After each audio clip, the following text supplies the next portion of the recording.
Alors bonjour à tous, merci d'être venus pour nous voir. Je vais commencer par une petite intro pour un peu nous mettre dans l'ambiance. Donc on est à une époque où en fait on a de plus en plus de projets où la taille est de plus en plus grande. Ça, personne ne pourra le cacher. On a de plus en plus de dépendances dans nos projets, de plus en plus de temps de build, forcément, de plus en plus de tests, parce qu'on aime bien tester, on aime bien être sûr qu'on n'a rien cassé. Et tout ça, ça augmente fortement le temps de feedback qu'en tant que développeur on peut avoir. Clairement, moi je suis sur des projets où parfois j'ai besoin d'attendre 30 minutes avant de voir que effectivement j'ai cassé le projet du voisin parce qu'il y avait une dépendance qui ne marchait pas ou un problème. Et en fait, ça c'est un problème qui est assez connu, qu'on a tous vécu. Et on a en fait des entreprises qui se sont pensées sur le sujet et qui nous ont permis en fait de potentiellement trouver une solution. Et c'est pour ça qu'on est aujourd'hui là pour vous parler de Bazel. Donc Bazel qui est on verra un peu plus dans le détail après à quoi ça sert et en quoi il va pouvoir nous aider. C'est un logiciel open source fait par Google et on va essayer de vous vendre ça aujourd'hui. Alors moi je m'appelle Emmanuel, je suis consultant chez Zenicali depuis 5 ans environ.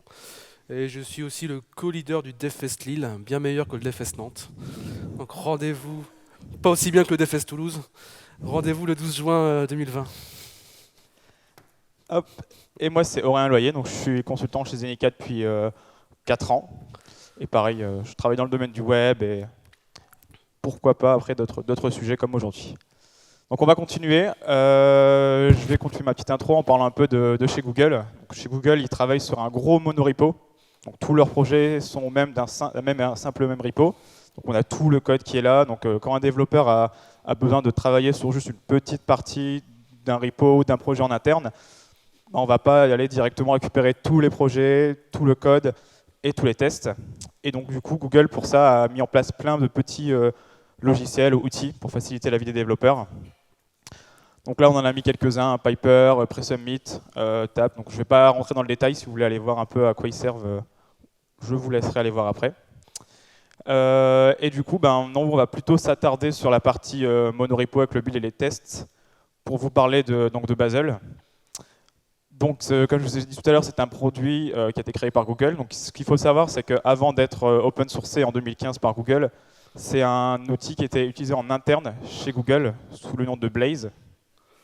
Donc le logo qui est à gauche, c'est pas le logo interne, c'est le premier logo de Google qu'avait fait sur Bazel qui était un peu moins joli. Le nouveau est plus sympa. Et en fait, Bazel, ça va vous aider effectivement dans la vie de tous les jours pour développer. Ce qu'il faut savoir, c'est qu'une fois qu'il a été open sourcé, on a pu voir quelques grosses entreprises l'utiliser. Donc clairement, on a en interne chez Google, ils l'utilisent. On a Elastic qui l'a utilisé pour faire un POC sur son offre Elastic Cloud directement. On a Wix qui a fait une migration de tous ses scripts Maven vers Bazel pour directement faire leur déploiement. On a Etsy, Dropbox, Stripe. Donc tout ça, c'est des choses qui ont été testées et approuvées. Donc à la fin des séances, on a des petites vidéos si vous voulez aller voir, qui montrent un peu tout ça, tout ce qu'on peut retrouver. Et du coup, on va parler un peu de la tagline qu'on retrouve directement sur le site de Bazel. Donc Build and test software of any size quickly and reliably. Donc au niveau de la size, c'est clairement pour préciser que Bazel, ça peut s'adapter à des petits projets, pour des petites startups, et ça va directement aller sur n'importe quelle taille. Donc on va pouvoir utiliser ça sur n'importe quelle taille de projet. Donc, la preuve, chez Google, c'est utilisé sur leur gros monorepo. Rapidement, parce qu'en fait Bazel, son point fort, c'est aussi le cache. Donc on vous trouvera après en plus en détail, mais on va pouvoir directement détecter s'il y a eu des changements ou non sur une partie ou une autre de notre monorepo ou de notre projet, et potentiellement rebuilder que celle qui nous intéresse, et ainsi de suite. Je verrai un peu plus en détail là-dessus. Et de façon fiable, parce qu'en fait, directement, Bazel se base sur un principe qui est les fonctions pures, que je vous explique juste après. Donc clairement, sinon, on va pouvoir être très rapidement averti quand on va avoir, par exemple, si moi, mon collègue a mis à jour une dépendance, mais automatiquement, au niveau de la stack de build, on va être capable de détecter que la partie des dépendances des librairies externes a été rebuildée et que potentiellement, on pourra avoir un problème. Hop, petit rappel pour les fonctions pures, ça fait pas de mal. Donc comme je vous disais, Bazel, ça se base sur les fonctions pures. C'est-à-dire qu'on est capable de savoir qu'avec tel paramètre en entrée, donc là une fonction, on va mettre autant de paramètres en entrée, si on met toujours les mêmes paramètres, on aura toujours la même sortie. Donc, je vous explique après comment c'est lié au niveau Basel. Donc toujours pareil avec les fonctions pures, hein. Si on utilise deux fonctions pures qui s'appellent, ou on les met ensemble, on a beau mettre n'importe quel paramètre, enfin toujours les mêmes paramètres en entrée, on aura toujours les mêmes paramètres en sortie. Donc on a vraiment un côté fiable où on est vraiment sûr d'avoir toujours la même sortie. Si on compare ça à Basel, donc là on imagine que j'ai une stack de projets, donc ma console GCP, une UI, Angular, Angular Material, TypeScript, mon service backend. Si je viens directement en fait me dire, bah voilà, moi en interne, je fais une modification sur la partie Angular, bah, automatiquement, avec Basel, on va être capable de dire, bah, la partie TypeScript, je n'y ai pas touché, donc je n'ai pas d'intérêt forcément à la rebuilder, à la retester et à la modifier, enfin à la récupérer. Donc on va récupérer ça du cache, ça va très vite. Par contre, la partie Angular Material, bah, elle dépend d'Angular, donc on va devoir rebuilder cette partie-là, la retester. Pareil pour lui dépend d'Angular et d'Angular Material. Pour la partie GCP, c'est pareil, on va devoir en fait rebuilder cette partie-là, mais on va récupérer du cache, toute cette partie back-end, qu'on n'a pas modifiée et qu'on n'a pas touché. Donc là, ça va permettre de gagner du temps au niveau pour les développeurs. Alors, là, on voit rien, c'était le principe. C'est pour vous montrer en fait qu'avec Basel, on a la possibilité de faire un graphe de dépendance, donc de savoir que dans mon projet, j'ai telle dépendance, et de voir que si je touche à cette dépendance-là, forcément, je vais devoir rebuilder certaines parties ou non. Donc là, c'est quelqu'un qui travaille chez Angular qui avait fait à l'époque un Basel Query pour externaliser justement ce graphe de dépendance que Basel construit et ce qui lui permet après de directement savoir quelle partie il doit rebuilder ou non. Pour info, l'image faisait 17 mégas, je crois, l'image sortie du graphe, pour vous dire à quel point ça va loin. Hop. Alors, on va prendre beaucoup d'exemples basés sur Angular. Donc là, c'est un petit exemple. Donc si jamais on a des modifs qui sont faits sur le projet Angular, donc là c'est sur GitHub, on voit qu'il y a quand même pas mal de PR. Et on a besoin, en fait, chez Google ou dans notre projet, dans notre entreprise, de savoir en fait que quand il y a une PR qui est faite, bah, derrière, on casse pas tout. Pour info, à l'Angular Connect de cette année, ils ont annoncé qu'en interne, chez Google, en fait, ils avaient plus de 1500 projets basés sur Angular. Donc je vous laisse imaginer, dès que quelqu'un fait une petite modif sur un petit projet juste pour faire un petit fixe, on a besoin de savoir très rapidement qu'effectivement, on a cassé quelque chose ou non. Parce que tous les produits Google sont basés à chaque fois sur la dernière version d'Angular sortie, dernière release. On va encore parler d'Angular. Désolé pour ceux qui n'aiment pas trop. Donc depuis la version 8, en fait, en Angular, on a eu des nouveautés. Donc on a le differential loading qui permettait de, effectivement, au niveau du build, de pouvoir séparer les deux versions, donc la version ES 2015 et ES 5 de nos builds. Donc ça a un poil rallongé le build. Ça va encore, pas trop. Mais potentiellement, moi, j'ai pas envie à chaque fois que je fais un build de dire j'ai pas touché au style, j'ai juste modifié des tests, juste modifié une librairie. J'ai pas envie de rebuilder mon style, rebuilder mes librairies, ainsi de suite. Donc ce qui est arrivé, c'est qu'en fait, la team Angular a proposé d'ajouter directement en plugin, en fait, avec le ngadd, le fait de pouvoir basculer votre build via Webpack par celui du C par Basel. Donc ça se fait super rapidement avec juste la commande. En fait, vous faites juste un ngadd Angular Basel et automatiquement, vous allez voir, je vais le faire juste après. Ça fait du boulot. Donc je vais vous montrer ça tout de suite. Je ne vais pas aller jusqu'à faire plus de choses tout de suite. Là, on va vraiment aller dans la démo en mode tac. Je vais y arriver. Tac. Donc là, à droite, je suis sur... Je vais faire ça. Sur un projet Angular basique, tout simplement. Donc j'ai initialisé tout à l'heure. Pour éviter d'avoir les problèmes de réseau, je ne me suis pas amusé à faire un GNU maintenant. Donc je peux vous faire un npm run build. Vous allez voir que ça va utiliser directement. Je ne sais pas si vous voyez bien. On va zoomer un peu plus, les gens au fond. Donc là, c'est le super ng build que tout le monde connaît, qui prend pas mal de temps. Donc là, ça va générer les bundles ES5 avec le différentiel loading qu'on voit juste ici. Donc là, on a un build qui a pris à peu près, j'arrive pas à voir le temps exact. 15 secondes. 15 secondes, merci. Donc je le relance pas, mais si je relance encore une fois, ça va remettre 15 secondes. Et là, ce que je vais vous faire, c'est que je vais vous faire le ngadd Angular Basel. Donc automatiquement, il va m'ajouter. Donc il va prendre mon projet Angular. Il va faire un backup du package.json, du angular.json pour directement garder l'ancienne config au cas où on a fait quelque chose de mal. Hop, là on voit bien qu'il a créé des nouveaux fichiers propres à Bazel pour Angular. Donc il a divisé le main en main.dev.prod. Je vous laisse regarder si vous voulez plus de détails là-dessus. Il fait un AngularJSON.backup. Il met à jour le package.json avec les nouvelles dépendances. Hop, et là j'ai tout simplement migré mon projet qui utilisait Webpack pour utiliser Bazel. Et là, si je fais de nouveau un npm run build, on voit bien qu'au début, il fait un starting local server and connect avec Bazel. Donc là, c'est la première fois qu'en fait, en local, vous allez faire un npm run build. Il va d'abord télécharger des dépendances propres pour Bazel, télécharger des nouvelles dépendances comme Rollup, le compilateur SAS, ainsi de suite. Donc c'est vraiment plus Webpack qui s'occupe de tout ça, c'est vraiment Bazel qui va télécharger ses dépendances. On verra ça après en détail, lesquelles il télécharge, comment il fait. Manu fera ça très bien, normalement. Donc comme je vous disais, hein, le premier prend un peu de temps, surtout qu'on a, je pense, pas une super connexion. Hop, il installe les dépendances du package.json. Normalement, il reste quelques secondes. Ça devrait aller. Tac. Donc il avance.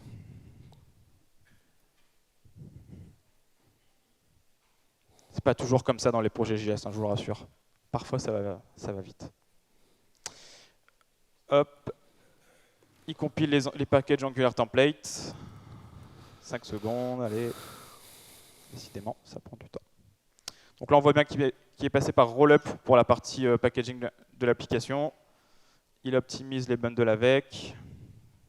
Il a presque fini.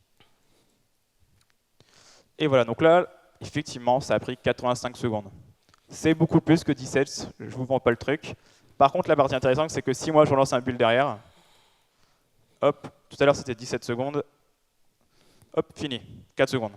Donc il était capable de détecter qu'effectivement, en faisant des SHA-1 de toutes les parties de mon Angular, qu'il n'y a rien qui a été modifié, et potentiellement, moi je peux prendre tel quel, packager et terminé. Donc là, il y a un peu de magie derrière, on vous montrera ça après. Hop, je vais repasser en affichage. Tac, tac. Faut mettre les slides sur le... Ah ouais, ça va mieux marcher. Tac.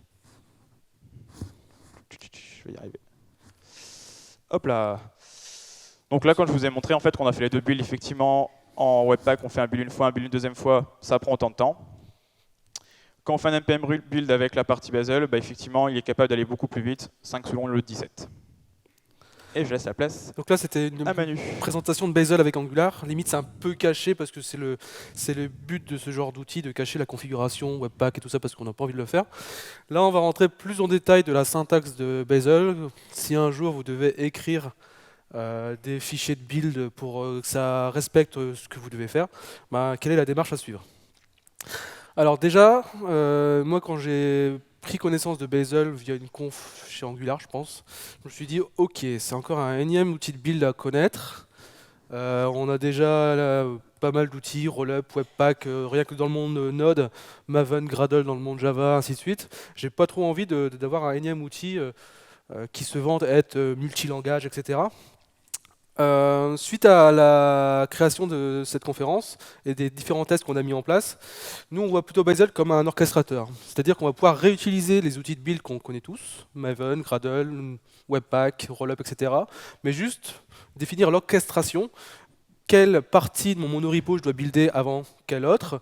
Si ma librairie de composants a été modifiée, quelle partie de mon monorepo je dois rebuilder et relivrer, etc. C'est vraiment, comme l'a dit Aurélien tout à l'heure, c'est le système de fonction pure, on va définir un graphe de dépendance pour définir la structure de mon monorepo et ainsi définir quel est le build à générer. Alors comme j'ai indiqué, il supporte différents langages. Donc nativement dès qu'on installe Bazel, on peut builder du Java, du C, C++, et on a des règles aussi pour du Node.js. Donc n'importe quel binaire Node.js, donc vous savez tout ce qui se trouve dans le répertoire .bin d'un Node Modules, vous allez pouvoir l'intégrer assez facilement depuis très récemment. En fait, depuis j'ai appris cette syntaxe là il y a même pas une semaine là. Je pense que c'est une nouvelle release qui a été déployée récemment. On va pouvoir l'intégrer dans un environnement build Bazel. Alors, on va essayer de vous présenter les différentes syntaxes, les différents mots-clés, la terminologie, etc. Pour que vous puissiez repartir d'ici et puis éventuellement jouer avec. On fera une démo plus en détail avec Angular à la fin. Alors la première chose à savoir, avant de parler de terminologie, c'est le langage qui est utilisé.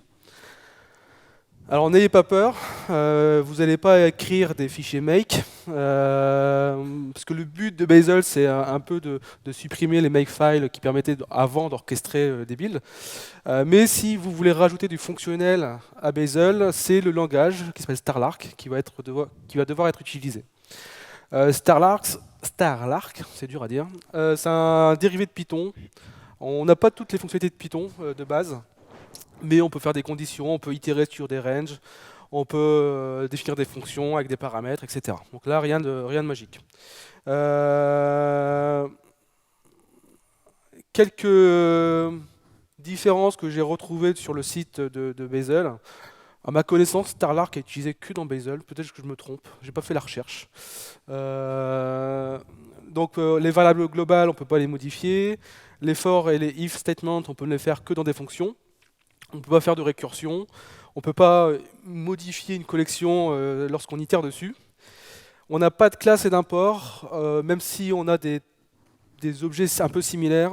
Lorsqu'on va vouloir définir un objet qui sera retourné lors de l'appel d'une fonction, on va définir une struct. Et lorsqu'on va vouloir importer un fichier spécifique, on verra tout à l'heure avec une extension BZL, lorsqu'on va vouloir l'importer, on fera un load avec le chemin du fichier qu'on veut importer et puis les méthodes qu'on veut utiliser. Ne vous inquiétez pas, il y a les exemples juste après. Et puis les strings sont en double quote, et puis voilà, il y a plein de différences. Le but c'est que ce ne soit pas catalogue de produits sur cette slide là, mais juste pour vous dire que Starlark se base sur la syntaxe Python. Alors juste pour vous faire peur, vous inquiétez pas, attends, ah non ça marche pas, ah oui, voilà. Ne vous inquiétez pas, vous n'allez pas écrire ça. Hein. Là, c'est du Starlark que j'ai copié-collé. Si je ne me trompe pas, ça a été créé par la communauté Bazel. C'est pour compiler du TypeScript, si je ne me trompe pas.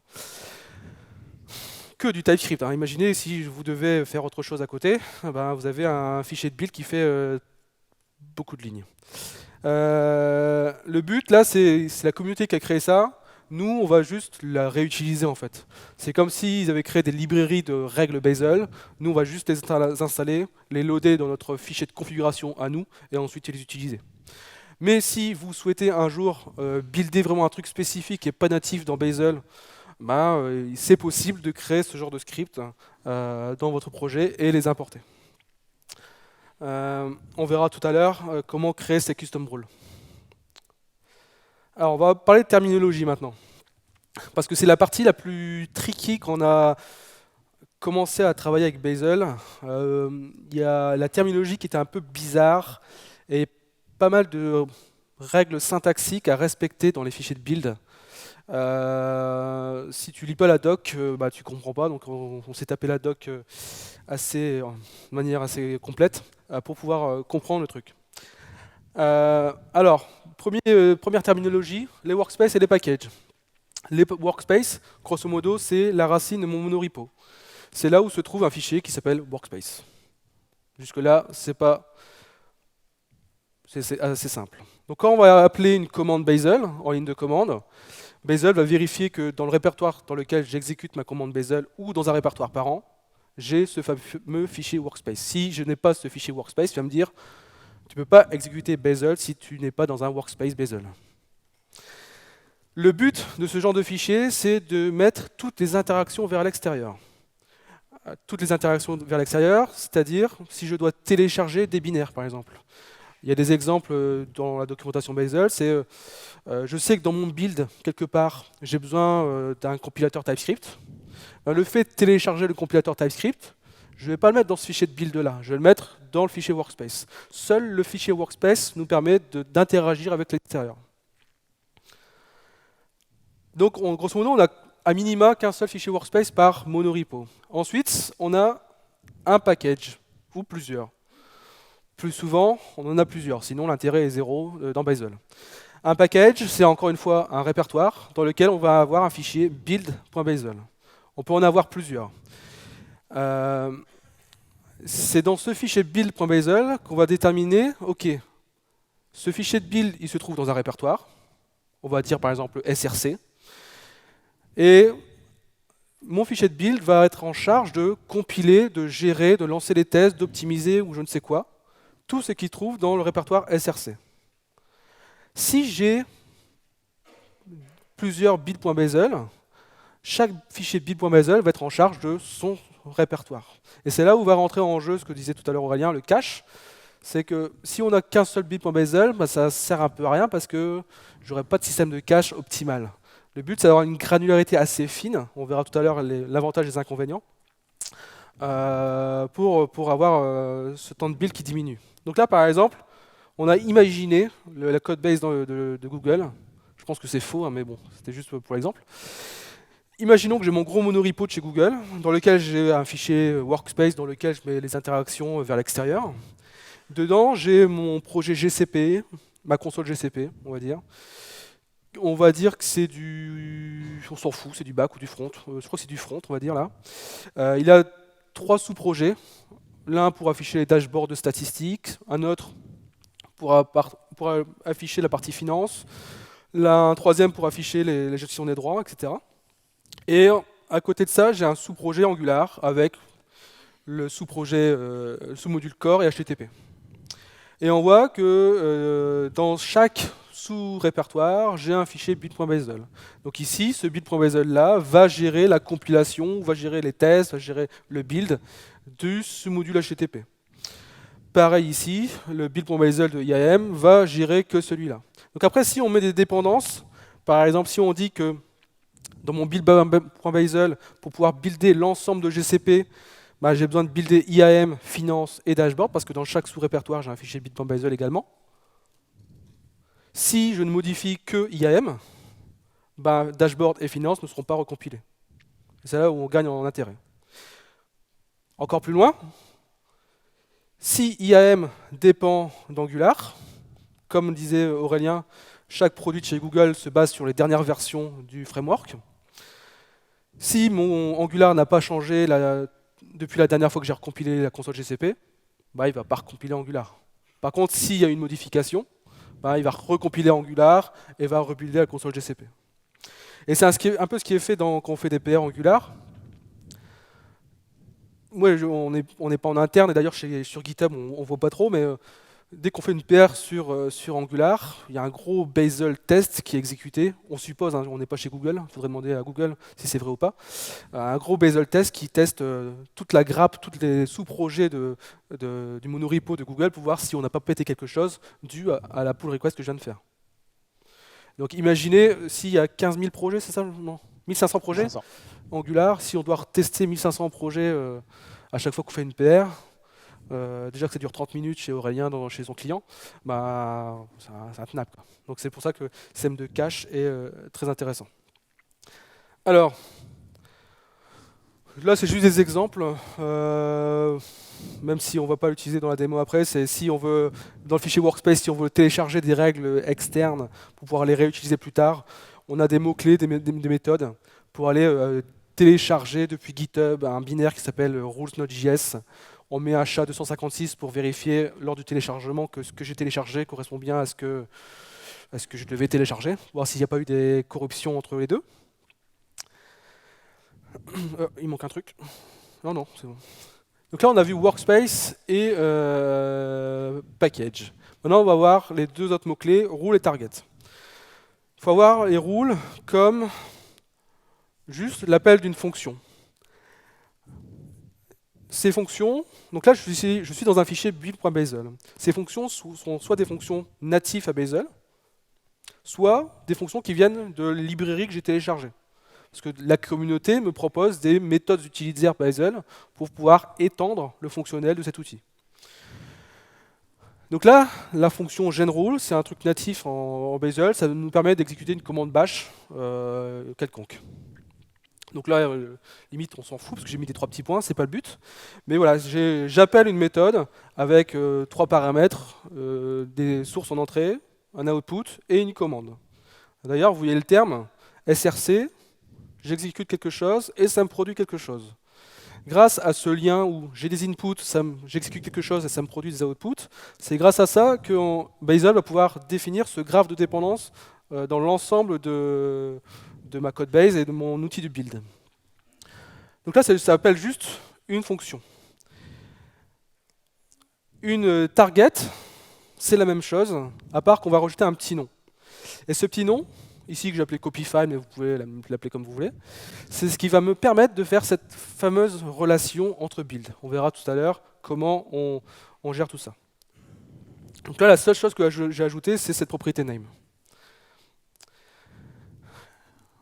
Je ne sais pas si vous vous souvenez, dans l'une des slides qu'a présenté Aurélien, il y avait une commande Bazel query depth de point packages /core, un truc dans le genre, si je ne me trompe pas. Ça, je vous avoue que quand on l'a vu la première fois, on s'est dit, c'est quoi ce truc? En fait, c'est pas si compliqué. Dès que vous voyez // quelque chose, c'est ce qu'on appelle un label. C'est la terminologie Bazel. Un label, ça peut être deux choses. Ça peut être soit un fichier qui se trouve dans le monorepo, un fichier en dur sur le file system, ou bien ça peut être le résultat d'une target qui a été exécutée dans notre build. Donc par exemple, la target que j'ai exécutée tout à l'heure, la copyfile, ça peut être un label. Je peux pouvoir utiliser une syntaxe spécifique pour aller récupérer le résultat de cette action. Donc par exemple ici, si je reprends la structure de fichier de tout à l'heure, où j'ai mon projet GCP, etc. Il faut voir ça comme des chemins absolus. // ça veut dire que je suis dans le répertoire où se trouve le fichier workspace. Là, si je veux aller récupérer le résultat d'une target qui s'appelle front dans le projet GCP/finance, je fais //gcp/finance.front. Ça veut dire que dans le fichier build.bazel de mon sous-projet finance, j'ai une target qui s'appelle front. C'est-à-dire, comme tout à l'heure le genRule, j'ai une rule qui a été nommée front. Et c'est grâce à cette syntaxe qu'on va pouvoir la récupérer. Il y a du sucre syntaxique, on va passer vite parce qu'on parle trop, si on veut exécuter toutes les targets ou pas. Donc là, maintenant, on va faire le lien entre les deux. Donc là, j'ai mis le reste du code.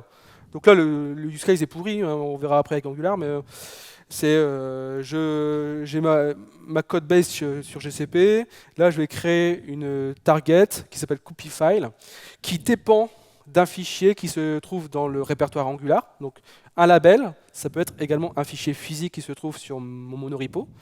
Donc à partir de répertoire dans lequel j'ai le fichier workspace, je vais récupérer le fichier readme.md qui se trouve dans le sous-répertoire Angular. J'exécute une certaine commande, on s'en fout un peu, et ça va me générer un fichier de sortie. Là, c'est juste du sucre syntaxique, c'est pour dire que ça, c'est l'input, et ça, c'est l'output. Mais il y a d'autres syntaxes plus lisibles. Donc là, ça me permet de décrire une action. Maintenant, si je veux en lier deux. Là, je retrouve la même action que tout à l'heure, à part que maintenant, j'en rajoute une deuxième qui s'appelle concat. Et cette deuxième règle, elle dépend de deux labels. Elle dépend encore une fois d'un fichier physique qui se trouve à la racine de mon monorepo qui s'appelle license, et qui dépend du résultat de l'action copyfile qui est ici. Donc si j'exécute cette commande Bazel build concat en ligne de commande, il va devoir exécuter copyfile d'abord, avant d'exécuter la commande que j'ai définie ici.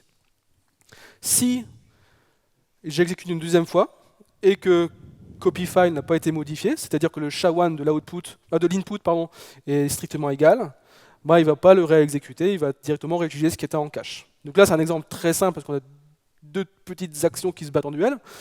Mais imaginez sur un monorepo Angular ou un monorepo entier dans le SI, ça peut avoir des impacts intéressants. Ensuite,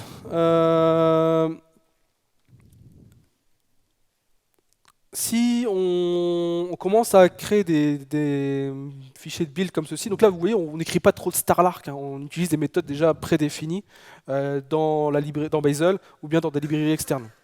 Mais si je n'ai pas envie d'avoir la duplication de code, par exemple si j'ai envie de faire ce genre de traitement sur différents projets et que j'ai pas envie de faire du bon vieux copier-coller, on a deux solutions. Soit créer des macros. Donc là, on commence à écrire un petit peu du Starlark, mais c'est encore assez simple. Je crée une fonction qui s'appelle Generate Final Text. On s'en fout, hein, vous le nommez comme vous voulez. Et là, vous allez exécuter les unes à la suite des autres les targets Bazel que vous avez utilisés au préalable. Donc là, la syntaxe, c'est j'exécute mon premier genRule, que ça peut être paramétrable, pardon. Et là, j'appelle la seconde avec tous les paramètres que j'ai récupérés ici de la signature. Donc là, si on regarde comment j'appelle cette méthode generateFileTXT, on voit que c'est défini dans un fichier rules.bzl. Donc c'est une deuxième extension qu'on doit connaître. Pour pouvoir importer cette fonction, on doit le faire explicitement. Donc là, je suis de nouveau dans mon fichier build.bzl. Je pense que c'était dans le fichier, dans le GCP, je pense. Je vais faire un load. Là, on retrouve la syntaxe des labels. Depuis la racine de mon monorepo, récupère-moi le fichier rules.bzl. Et dans ce fichier-là, importe-moi la méthode generateFinalText. Et à partir de ce pointeur-là, je peux appeler cette fonction avec du paramétrage. Donc grosso modo, le résultat est exactement le même. Ensuite, la deuxième syntaxe, un peu plus complexe, c'est vraiment si vous voulez avoir accès au cycle de vie de Bazel, vous pouvez créer des custom rules. Donc le gros fichier bien dégueulasse qu'on a vu tout à l'heure, qui faisait 3 millions de lignes, là, vous pouvez faire ce genre de choses. Pour faire ça, là c'est un exemple tout con qu'on a récupéré d'une conf, je crois, de quelqu'un qui travaille sur le projet Angular. Je crée une règle qui s'appelle TestBinary, que je vais pouvoir appeler telle qu'elle dans mon code, qui est une rule. Son implémentation, ça correspond à la fonction qui est juste au-dessus. Et là, on va pouvoir définir qu'est-ce que je vais avoir en entrée et qu'est-ce que je vais avoir en sortie. Et c'est grâce à ce typage, entre guillemets, que Bazel va être capable de gérer ce système de cache, de voir que quand je vais appeler TestBinary, TestBinary dépend de tel et tel label en input, et ça va me générer telle chose en sortie. Et grâce à ça, il va calculer le SHA-1 et pouvoir mettre en cache. Donc pour cela, il faut juste typer, même je ne sais pas si c'est le bon terme, mais rajouter des métadonnées plutôt, pour définir que mes attributs SRC, par exemple ici, c'est typé label list. Ça veut dire que c'est une liste de labels Bazel, ces fameux // quelque chose là. Et c'est grâce à ça que Bazel est capable de mettre en cache et de faire le lien entre un input que je passe en paramètre d'une rules me produit des outputs. Donc je vais laisser de nouveau la main à Aurel. Ah, j'ai fait de la merde. Merci. Tac, on va repasser en mode démo. Tac. Ouais, ça va aller vite, ça va aller. Raté. Je vais y arriver. Alors là, grâce à Manu, on a un peu compris justement comment fonctionnait Bazel en interne. On a un peu compris aussi la syntaxe. Et on va pouvoir commencer à faire un peu joujou avec Angular. Donc Angular, on a vu effectivement que là, quand on lançait, on avait directement, avec le build, ça allait beaucoup plus vite. Et si on veut, en fait, on va pouvoir, donc là, si je lance le projet Angular, pour qu'on voit un peu à l'intérieur, en fait, on ne voit pas du tout comment Bazel fonctionne. On voit juste qu'il va appeler Bazel, mais on n'a pas accès à ces fichiers de build de workspace. On a la possibilité directement... Hop. Ton terminal. Ouais. Tac. Merci. On a la possibilité de faire je vais y arriver. Un build en demandant à Bazel de garder effectivement les fichiers que Manu nous a expliqué workspace target visibles pour par la suite venir les modifier. Hop, donc là j'ai fait le build. Si je vais dans la partie Angular, on voit qu'actuellement j'ai des nouveaux fichiers qui sont apparus. Donc mon fichier workspace qui est ici, on a vu, dans lequel on a ici les appels ou tout ce qu'on a besoin. Donc on a le load de la partie node, ainsi de suite, d'NPM, tout ce qu'on veut. Et on va voir que par défaut, on a un build.basel à la racine de mon projet. Et si je vais dans ma partie source, un build.basel à la racine de mon application Angular. Donc là, si j'en suis le build, ça va faire la même chose. Ce qu'on aimerait en fait, c'est comme on a vu, en fait, on va essayer de découper plus finement notre application. En module par exemple. Donc là, si sur ma partie Angular, je vais faire un... Je vais me le faire comme ça. Je crois que je l'ai déjà fait. Tac. Je vais tout simplement rajouter un nouveau module. Hop, dans mon application, admin. Et en fait, ce que je vais vouloir, c'est de dire, bah, admettons, si moi j'ai une application avec une partie admin et une partie front, j'ai pas envie que quand je touche pas à l'admin, je rebuild et je reteste mon admin, pour gagner du temps. Donc ce qu'on va faire, ce qu'explique Emmanuel, c'est qu'on va, à chaque niveau d'application, on veut la granularité et du cache, on va juste rajouter un fichier build, hop, .basel. Tac. Si on regarde rapidement comment fonctionne la partie qui est juste au-dessus, on a la partie SAS, la partie ngModule, rollup. Moi, ce qui m'intéresse, c'est juste la partie ngModule. J'ai besoin de rebuilder mon module.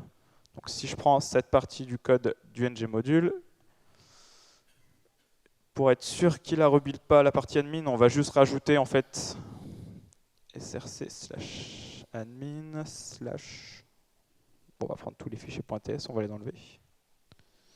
Donc là, je dis bien, dans la partie ngModule, quand tu vas vouloir refaire le build, tu m'exclus la partie admin. Et dans cette partie admin-là, je vais mettre ma nouvelle règle du ngModule. Hop, j'ai besoin de loader, comme on a vu juste avant, la partie ngModule.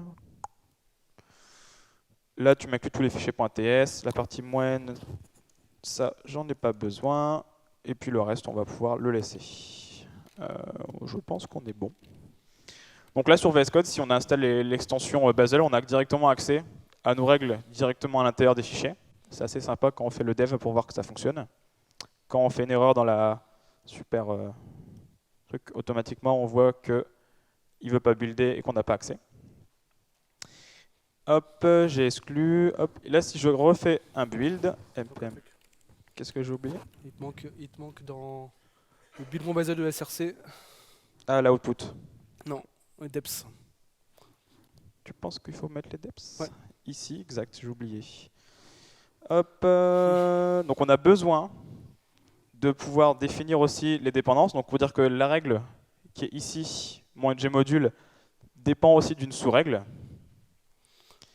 Hop, au niveau de la syntaxe, on avait le // admin, je crois. C'est ça. Et on avait la règle qui s'appelait source. Je vais l'appeler admin de mon côté. Donc, admin /admin. Non, c'est 2.admin, pardon.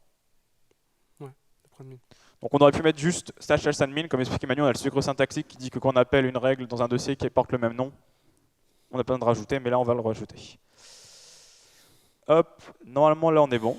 Je n'ai pas fait d'erreur. Si je fais un build, on va voir que j'ai des erreurs. Parce que, qu'est-ce que j'ai oublié de faire? No such package admin, build file not found.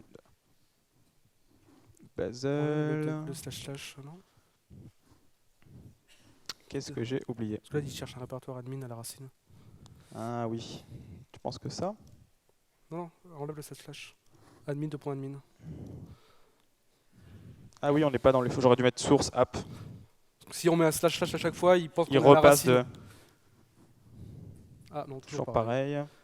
Target name. Ah, qu'est-ce que j'ai fait? Ne vous inquiétez pas, on a une solution de backup. Hein. Hmm. Prends ta solution de backup. Je vais prendre la solution de backup. Bizarre. Tac. C'est pas grave. Tac. Solution de backup. Donc là, on a un autre projet Angular dans lequel j'ai pas fait de bêtises, qui a un dossier app, un dossier admin et qui a un build.basel. Ah, c'est peut-être la visibilité que j'ai oublié de mettre. Ah, peut-être pas. Ouais, c'était ça. Du coup, si jamais je retourne dans Angular, Basel, Angular migration, et que je fais npm run build, tac, on voit qu'il va builder mon application, il va prendre du temps. Il a mis 5 secondes. Donc là, ce qu'on a, c'est qu'on a juste des logs. Ce qu'on a la possibilité de faire, c'est de venir ici, je vais aller dans mon module admin, modifier juste quelque chose.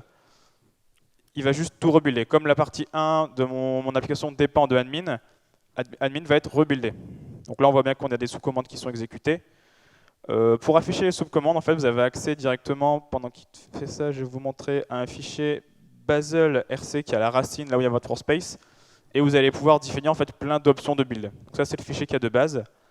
Moi, j'ai juste rajouté un petit "-s juste ici pour lui demander d'afficher les sorties et les subcommandes de votre build. Ça vous permet de faire un peu de débugage et de voir effectivement qu'il passe bien dans tel ou tel endroit. Donc là, il a appelé process avec plein de subcommandes.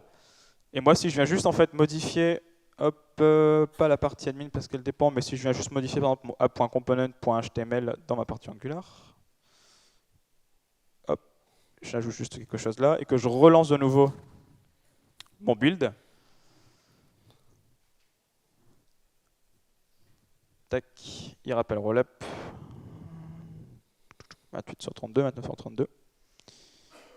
Si on regarde juste au-dessus, on va voir qu'il avait appelé normalement admin, quelque part là. Donc on voit bien qu'on a une subcommande admin qui a rebuildé le module.admin.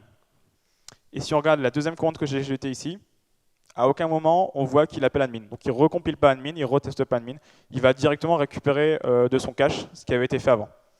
Donc là, ça va, ça se voit pas tellement, on est sur un petit projet, mais qu'on a une très grosse appli Angular avec deux grosses parties, on va pas s'amuser à rebuilder l'autre partie. Tac. Donc là, c'était... Tu peux revenir sur les slides. Comment? Tu peux revenir sur les slides. Yes. Donc là, c'était une petite démo. On avait d'autres démos, mais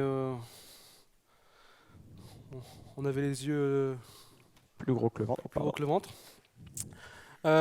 Juste pour conclure un petit peu, il y a quelques semaines, c'était peut-être la semaine dernière ou il y a 2 semaines, ils ont annoncé la version release 1.0 de Basel. Alors, notre feedback sur le truc, même si c'est sizé pour les projets, des petits projets, des gros projets aussi, je ne conseillerais pas à une petite startup de mettre du Basel dès le début, quoi. C'est peut-être pas un besoin primordial de mettre ce genre d'outil en place.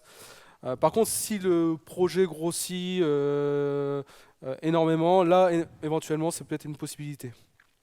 Alors, c'est encore ce qui nous a choqué, nous, c'était l'expérience du développeur, en tout cas. Elle n'est pas folle, quoi. Même s'ils sont en release 1.0, je pense qu'il y a encore pas mal de travail à faire sur l'expérience du développeur, dans l'outillage, dans la documentation, dans la syntaxe pour écrire ces fichiers de build, les labels, là, // quelque chose, de point machin, là. Je pense qu'ils peuvent améliorer ça pour que ce soit plus simple à appréhender. Mais après, à force de... Et puis aussi les messages d'erreur affichés, etc. Des fois, tu comprends pas pourquoi ça marche pas. C'est tout con, hein, mais c'est vraiment... si on leur fait des retours sur l'outil et sur leur utilisation, ils pourront peut-être améliorer tout ça. Donc nous, on a joué avec ça depuis 2 mois maintenant. Toi, tu vas essayer de le mettre en place chez ton client. Je vais essayer de lui vendre. Ouais. Avec l'erreur d'aujourd'hui, je suis pas sûr que ça passe.